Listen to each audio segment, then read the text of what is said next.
আমার বোন, বোনের শাশুড়ি মা, আমরা চলে এসেছি কালনাতে সরস্বতী ঠাকুর দেখতে। আর এসে পুরো অবাক হয়ে গেলাম, এখানে এত বড় বড় প্যান্ডেল, কি সুন্দর ঠাকুর দেখতে লাগছে।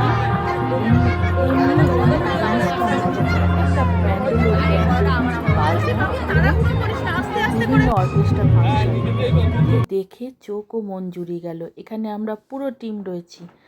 আর দেখে নাও, এটা কোন ক্লাবের পুজো, কে ঠাকুর বানিয়েছিলেন, প্রতিমা, সমস্ত কিছু তোমাদের দেখিয়ে দিলাম বন্ধুরা। তবে তোমরাও আসতে পারো, এখনো দুদিন হয়তো ঠাকুর থাকবে। হ্যাঁ, থাকবে তো বটে।